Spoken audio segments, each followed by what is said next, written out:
The federal government passed a $700 billion Emergency Economic Stabilization Act, which adds liquidity and confidence back to our country's financial industry. What is our state government doing to regulate and to provide oversight to lenders that fall within the state's jurisdiction to ensure that these lenders are acting in a responsible fashion? Conversation with the president of a local bank just this past week on this very issue, because I was concerned as I was talking to a lady I know, and she said, well, her daughter, who lives here in Lawrence County, has her insurance with AIG and her home loan with WAMU, and it just went on, and so her daughter wasn't dealing with local banks. Her daughter was dealing with banks outside this area. And of course, if you've made a home loan here in this area recently, you know that you make the loan with a local bank, and most likely they're going to immediately sell it to Countrywide or WAMU or some bank outside this area. So we definitely are all connected globally. But back to our local banks, in the financial package that was just passed, they raised the limit, the FDIC insurance level, to $250,000. So it went from $100,000 to $250,000, and that really helped. They said it was for small businesses, but it helps everyone. The other part of that, though, is our community banks are stable. We don't have a lot of banks in this area that acted the way those that were irresponsible and contributed to this crisis did. They have continued to act on the conservative principles of South Dakota and didn't go crazy. In fact, this bank president told me that in the financial crisis of the 80s, which some of us remember, there were 1,041 banks that failed nationally. But locally here in South Dakota, or in the nation, there's only been 114 that have foreclosed, gone bankrupt. So this is not like it has been in the past. Our banks are stable, and especially locally in our community banks, we have conservative South Dakotans there in those positions of power, and we're just not going to see that as a problem. I have as much experience as the banking industry with loans as maybe some of the other people in this panel. My experience with banks is I owe them a lot of money. But I think one of the greatest resources we have here in South Dakota are our people. And as Fred mentioned, we've had some greedy people in positions of power, some corporations, some banks, some CEOs that have really put a pinch on all the country. And I think we are going to feel it here in South Dakota. That being said, most South Dakotans that I know are hard workers from a very early age. Their parents are hard workers. Their grandparents are hard workers. There's things you do in South Dakota. You go to work, you show up on time, and you pay your bills. So I think we will hopefully be a little insulated from some of the foreclosures and other things that we've seen here in other parts of the country, just because we have such great people here in the state. Now, I'm not trying to kiss up to you that much, but I do want your vote. But I think that what we need to do here is just, again, continue to exercise some of the common sense that South Dakotans are known for. I think our local banks are sound. I think our local people are sound. But make sure that we don't let our economy fall behind. Make sure we're focusing on still growing in this trying time as a country. I think it presents South Dakota with an opportunity. You know, we're seeing a change in the economy. We're going to see a shift. Real estate might not always go up, but people are always going to turn on their lights. Can we capitalize on that with some renewable energy? Kids are always going to go to school. Can we treat education as economic development?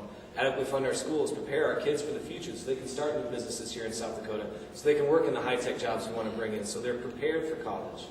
Make sure we're doing those sort of things. So I think, again, one of the greatest resources we have here in South Dakota is our people. Because of the responsibility of our people, the responsibility of our South Dakotans that work in banks, I'm hoping that we are spared some of the turmoil that we're seeing in other parts of the country, but we're certainly not immune to it. And we can't sit here and say, since we didn't get so high, we're not going to go so low. We've got to be prudent and just continue to invest in the people of South Dakota, which is probably our greatest resource. Again, and it's reassuring that everybody sort of has the same opinion, but our banks in South Dakota are run by prudent, sensible, and responsible men and women. Our realtors are sensible and responsible men and women. They answer to oversight commissions that are sensible, responsible, and conservative in what they do. And so South Dakota is a bit insulated. Again, not immune, but a bit insulated against the economic downturns. Yes, there's some real problems with people that have worked outside the state with retirement accounts, but I think the bailout is going to help all of that, reassure what's going on in South Dakota. As an illustration, when I was working in economic development and lead, we never, and never is a very strong word, but we never turned down a loan because we didn't have the money. We had limited resources. We turned down loans because they were dumb ideas, but we also turned down loans because you're not going to be able to pay this back. And that's what our not trying to sell $200,000 homes to people that can afford $100,000 or less. They're trying to get them into the homes they can afford. They're trying to do mortgages that people can afford.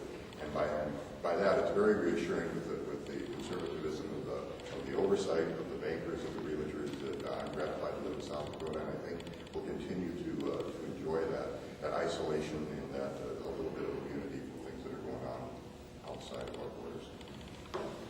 Doesn't continue to be in good shape as far as our banks, mainly because the people that own and run the banks are good common sense conservative people. I've actually been involved in this a little bit myself. In the year 2000, I took over a development corporation that didn't even return phone calls, had $14,000 in the bank.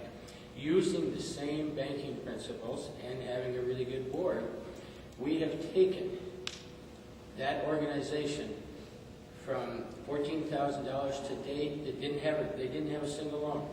Today, that organization has 88 loans. We've got a loan portfolio of $2.8 million. We have $500,000 in the bank and access to another $350,000 in loans. Common sense and the fact that the people that you are dealing with, you can walk into the bank and you can say, "Hi, Sean," or someone can come in and say, "Hi, Chuck," and you can talk about this. That's what you find in South Dakota, and I think that we're somewhat isolated, but it's still the people that run the banks is what makes it different. This subject's probably on most minds first and primary. This is a discussion I've had in the last 2 or 3 weeks with the stock market debacle, if you will. And you'd answer this based on my experience. I've served on a certified development corporation. It's called the South Dakota Development Corporation. We do about 504 loans. We've been giving out loans for about between 10 and 15 years that I've been on this board. We've always ascertained that the balance sheets and income statements are sound. We require people to give down payments. These are solid deals that we do. In addition, we do microloans. These are riskier deals. These are up to $50,000, and these are for the people starting out.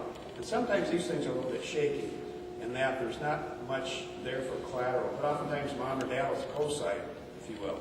And we will give the benefit of the doubt to these people starting out. But we've not seen a bunch of these loans go sour. Again, I think it relates to the character and quality of South Dakota residents. This thing was a debacle in the East. It's greed, and I think it feeds on itself. I've not seen that in South Dakota, based on my experience. I've also served on a bank board, helped start a bank in Spearfish years ago. And at that time, we needed 20% down buyouts. Just pure and simple. There was no question about these no-interest loans and interest only. And I've heard of loans that didn't even pay all the interest. You're just paying on something. And, of course, these people got in trouble. I don't see that as happening in Spearfish or in this county or in South Dakota. And I've but checked out the best professionals I can find as to how stable are we. First in our nation, which I'm concerned about, and then South Dakota I'm not as concerned about. I think this thing's all going to get to us eventually, but I don't see any problems in the banks in this county that I can tell that we're going to have any trouble with.